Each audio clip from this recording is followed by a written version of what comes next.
में और जन्म लेते तुरंत भाग गए गोकुल धाम में। तो अर्थैश्वभिज्ञ जो हमारे कन्हैया इतने कुशल हैं कि मामा कंस के बंदी गृह में जन्म लेकर गोकुल चले गए, पर मामा कंस को भनक तक नहीं लगने दी। कंस को पता थोड़ी चला था,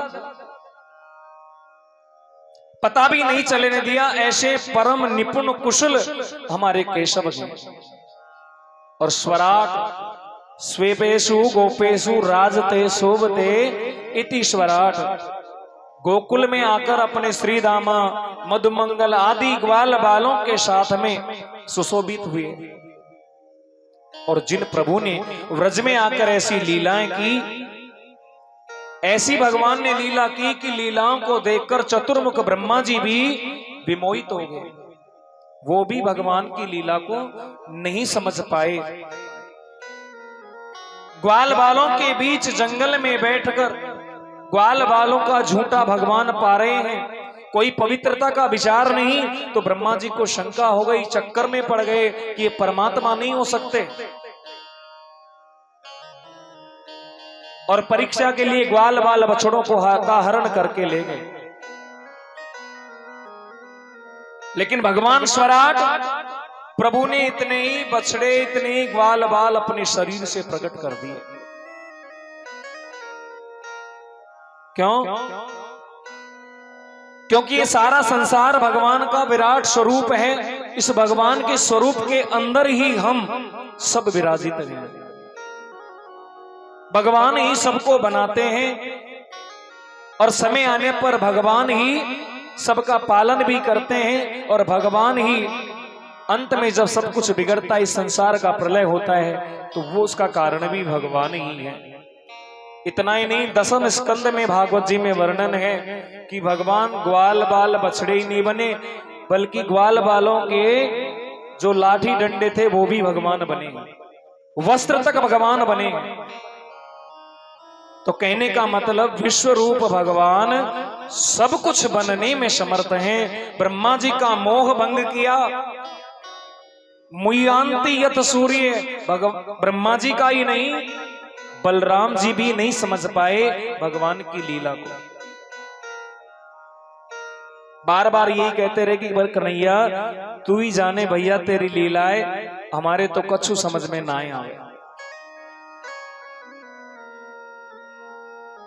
और भगवान तेजोवारी मृदाम यथा विनिमय, भगवान जब अपनी बंसी की तान छेड़ते हैं तो उनकी मधुर तान जिसके कान में पड़े वो सब कुछ भूल जाता है। आपने सुना भगवान ने यमुना के पावन पुलिन पर बंसी का निनाद किया, गोपियां अपने घर में गृह कार्य कर रही थी, सब कुछ छोड़कर, और बंसी की धुन में इतनी मस्त हुई कि भगवान के पास चली आई। ये तो इंसान की बात है, लेकिन महाराज वर्णन आता है कि भगवान की बंसी की धुन को सुनकर जो यमुना जी बह रही थी वो स्थगित हो गई। जल द्रवित होता है, जो पाषाण पत्थर की तरह जम गई, आगे बढ़ी नहीं। ऐसी भगवान की बंसी में जादू था।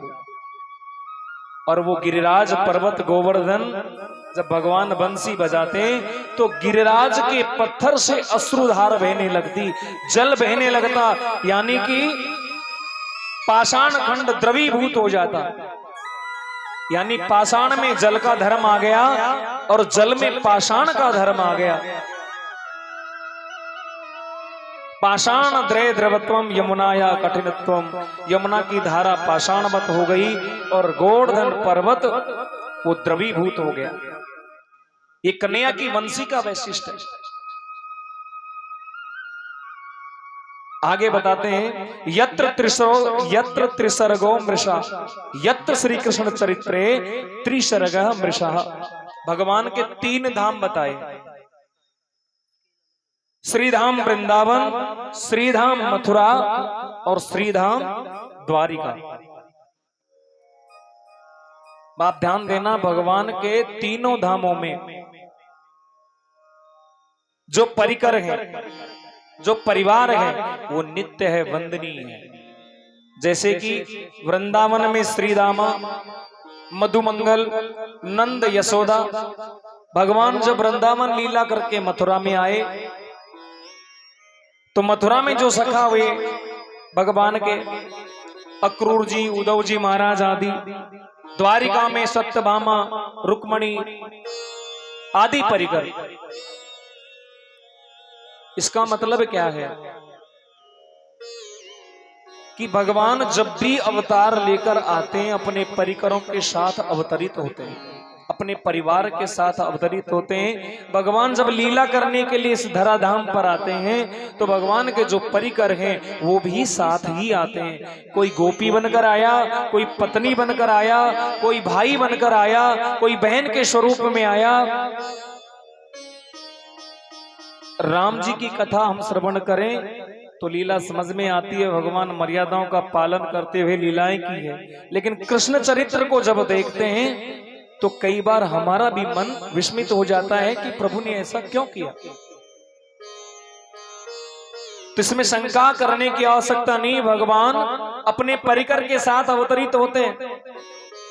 आप ध्यान देना कि हम एक रासलीला बुलाते हैं। रासलीला में जो व्यास जी होते हैं, जो मंडल को चलाते हैं, वो रासलीला लेकर आते हैं। वो सारे एक ही परिवार के होते हैं, लेकिन जब रास दिखाते हैं तो कोई कृष्ण बनता है, कोई रुक्मणी बनता है, कोई मधुमंगल बनता है, कोई और बनता है। यानी सब अलग अलग पात्र बनते हैं, लेकिन वो अलग अलग है तो नहीं, है तो सब एक ही। वही भगवान की लीला है कि ठाकुर जी जब भी आते हैं पूरे परिकर के साथ आते हैं। धामना स्वेन सदा निरस्त कुहकम सत्यम परम धीमहि। ऐसे परम सत्य की हम वंदना करते हैं। भगवान श्री कृष्ण के चरणों में हम बारंबार प्रणाम करते हैं। दूसरी बात ये भी समझे कि सत्य की वंदना ही प्रथम श्लोक में क्यों की। तो देखिए, हम सभी लोग व्रत भी करते हैं। कोई एकादशी का व्रत करता है, कोई सोमवार का व्रत करता है, कोई मंगलवार का व्रत करता है। लेकिन व्रत करें, कथा श्रवण करें, मंदिर जाएं, ये सब कार्य तभी अच्छे होते हैं हमारे, तभी ये सुलभ है महाराज हम सत्य बोलना प्रारंभ करें। देखो, सारे दिन भर आज व्रत कर लिया और सारे दिन भर झूठ बोले तो ऐसे व्रत का लाभ नहीं मिलता है। बाबा के आश्रम पर कथा हो रही है, चलो कथा श्रवण करके आए। महाराज 7 दिन भी बिना झूठ बोले नहीं रह सकते। इतनी झूठ हम बोलते हैं। इसका मतलब ये है कि कथा श्रवण करें, पूजा करें, अनुष्ठान करें, लेकिन जीवन में ज्यादा से ज्यादा सत्य बोलने का संकल्प हमको लेना चाहिए।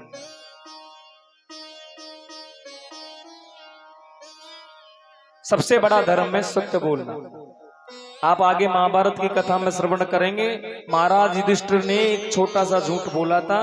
एक झूठ के कारण 1 मिनट नरक दर्शन तो उनको भी करना पड़ा था। और हम दिन भर में कितनी झूठ बोलते हैं, तो आप विचार करना कि हमारे लिए कौन सा नरक प्रभु देंगे। तो कथा श्रवण करने का लाभ तभी है जब हम सत्य बोलना प्रारंभ करें। तो व्यास जी बताना चाह रहे हैं ये श्रोता का अधिकार, श्रोता कैसा होना चाहिए।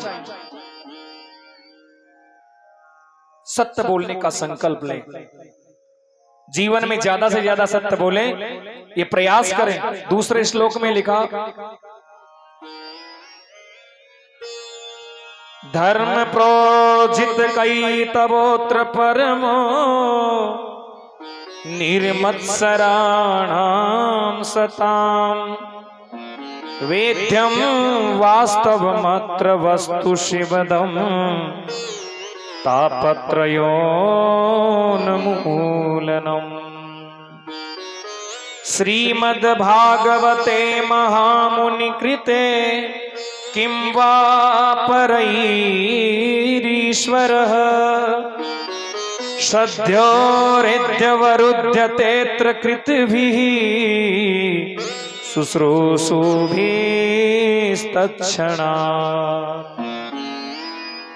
दूसरे श्लोक में लिखा 3 बार अत्र शब्द का प्रयोग किया है।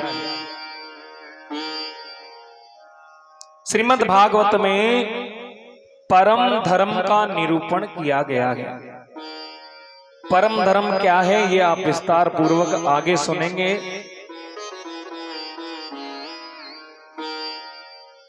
लेकिन व्यास जी बताना चाहते हैं कि जो श्रोता होना चाहिए वो कैसा होना चाहिए। निर्मत्सराणाम, जिसके भीतर का मत्सर निकल गया हो। देखिए 2 चीज है, एक मत्सर है एक मच्छर है, और दोनों ही काटते हैं। मच्छर बाहर से काटता है और मत्सर अंदर से काटता है। मत्सर क्या है? ईर्ष्या। अब मच्छर से बचने के लिए तो हम उपाय कर लेंगे, मच्छरदानी ले आएंगे, लेकिन मत्सर से कैसे बचा जाए? मत्सर क्या है कि दूसरा व्यक्ति अगर आगे बढ़ गया, उसके पास अच्छा धन वैभव हो गया, अच्छा मकान बना लिया, बेटे बेटियों का विवाह अच्छे तरीके से कर दिया, तो वो हम देख नहीं सकते। हमें अच्छा नहीं लगता है कि पड़ोसी हमारे सामने इतना आगे कैसे बढ़े। आगे नहीं बढ़ना चाहिए। यही मत्सर है, यही ईर्ष्या है, और ये जब तक नहीं निकलती तब तक महाराज हम कहेंगे हम बहुत बड़े भक्त हैं, तो हम कुछ भी नहीं है। जिस दिन हमें ये खुशी होने लग जाए, दूसरे के सुख को देखकर हम खुश होने लग जाएं कि भगवान ने ऐसी कृपा इनके ऊपर की है, सबके ऊपर परमात्मा ऐसी कृपा करे, तब जाकर हमारा ये कथा आदि सुनना ये लाभदायक होता है। ये कथाओं से यही तो शिक्षा हमें प्राप्त होती है। कहते हैं कि कंचन तजना सहज है, सहज प्रिया का नेह, मान बड़ाई ईर्षा दुर्लभ तजना। ये सब कुछ छोड़ा जा सकता है महाराज। मान बड़ाई और ईर्ष्या, तीनों चीजें बड़ी खतरनाक हैं। व्यक्ति को थोड़ा सा नाम मिल जाए और किसी मंच पर आमंत्रित कर दिया जाए, और अगर नाम नहीं बोला ना तो बस इनको तजना बड़ा मुश्किल है। और व्यास जी कहते हैं कि जब तक ईर्ष्या नहीं निकले तब तक आप श्रोता, अधिकारी श्रोता नहीं है। अब महाराज फिर लिखा कि वेद्यम वास्तव मत्र वस्तु शिवदम तापत्रयोन्मूलनम। पुनः फिर अत्र शब्द का प्रयोग किया कि श्रीमद् भागवत में वास्तव वस्तु का बोध कराया। वास्तव वस्तु किससे कहते हैं? वास्तवश्च जीवः, वास्तवी च माया, और वास्तवम जगत। जीव, जगत और माया, ये तीनों वास्तव, तीनों को वास्तव के नाम से जाना जाता है। तो भागवत के श्रवण करने से जीव, जगत और माया का बोध हो जाएगा, और जब तीनों का बोध हो जाएगा तो शिवदम, शिवदम का मतलब होता है कल्याण, उस जीव का कल्याण हो जाएगा। और तापत्रयोन्मूलनम, तीनों प्रकार के ताप उसके नष्ट हो जाएंगे कथा श्रवण करने मात्र से। दैहिक, दैविक और भौतिक, तीनों पापों से मुक्त हो जाएगा।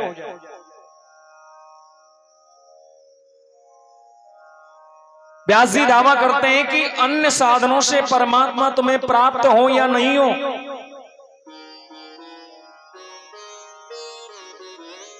लेकिन किम वा परैरीश्वर, साधन करते करते किस काल में जाकर तुम्हें परमात्मा का साक्षात्कार होगा, अनुभूति होगी। लेकिन भागवत की तो विशेषता यह है कि सद्यो रुद्ध वरुद्ध तेत्र कृतभी शुश्रूभिस्तक्षणात्, कि आपने भी कथा सुनी नहीं है और लेकिन आपको सूचना मिल गई कि चलो महाराज जी के आश्रम पर भागवत कथा हो रही है, हम सुनने के लिए चलें।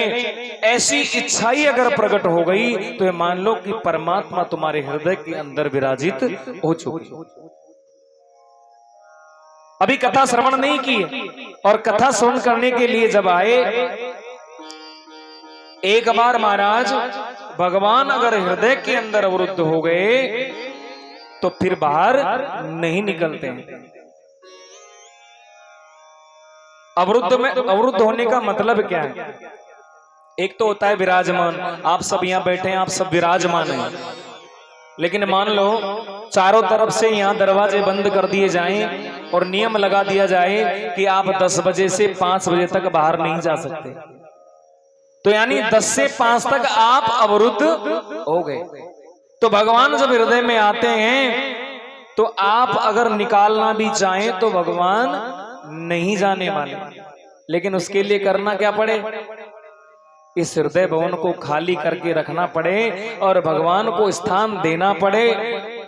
फिर एक बार भगवान आ गए तो फिर नहीं निकलने वाले। तो महाराज ये तो हो गई श्रोता की स्थिति। श्रोता कैसा होना चाहिए?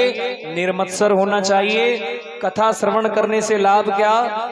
जीव का कल्याण होता है, तीनों प्रकार के ताप उसके नष्ट हो जाते हैं। और तीसरे श्लोक में व्यास जी बताते हैं कि श्रीमद् भागवत कथा है क्या?